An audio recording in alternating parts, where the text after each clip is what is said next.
Hai semua, welcome back to my YouTube channel. Okey, hari ni kita nak buat ikan siakap steam. Okey, jadi bahan-bahan yang kita perlukan adalah ikan siakap. Selepas tu kita perlukan serai, bawang halia dan juga bawang putih. Selepas tu kita perlukan sos ikan, asam asin dan juga perahan limau. Okey, jadi jom kita mulakan. Okey, mula-mula sekali kita masukkan sedikit bawang dalam perut ikan ni. Bawang putih pun masuk dalam perut ni. Serai dan juga halia sedikit dalam ni, dalam perut dia ni. Okey. Lepas tu apa yang perlu kita buat adalah letakkan asam asin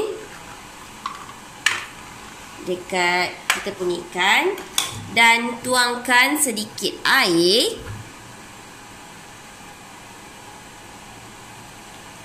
pada ikan kita. Sedikit saja ya, sebab nanti kita akan buat kuah dia. Dan kita akan kukus ikan ni selama 10 minit. Okey, jom kita kukus. Okey semua, kita akan kukus ikan kita selama 10 minit. Okey semua, kita akan panaskan minyak di dalam kuali. Okey, kita panaskan sedikit saja. Okey, selepas tu kita masukkan keseluruhan kita punya bawang, serai dan juga bawang putih. Kita akan tumiskan dia. Tapi tak nak minyak banyak tau, sebab yang kita nak buat kuah yang steam tu tadi. Okey, nak sikit je, light je minyak tu. Okey, so kita tumiskan macam ni.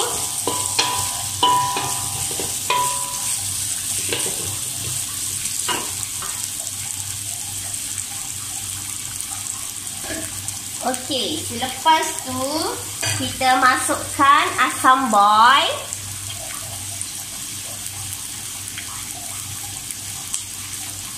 Asam boi kita dan juga sos ikan kita.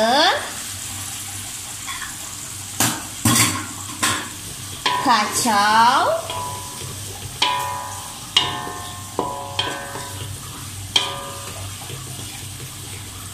Okey, selepas tu anda boleh ambil kita punya perahan limau. Okey, masukkan perahan limau sedikit. Dan kita masukkan sedikit air. Okey, masukkan sedikit air.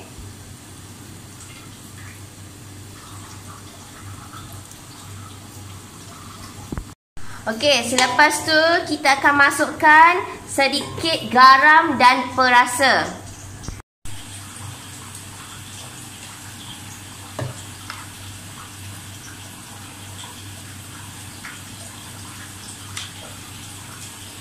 Okey, bila dah jadi kuah anda macam ni, apa yang perlu kita buat adalah kita akan letakkan kuah ni, tuangkan kuah ni ke dalam ikan yang kita steam tadi.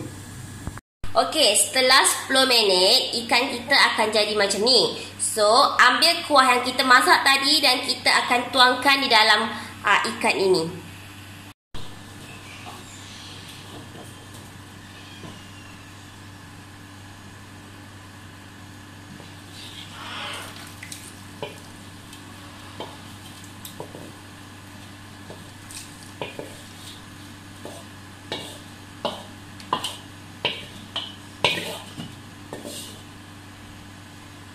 Okey, kita akan kukuskan ikan kita selama 10 minit lagi.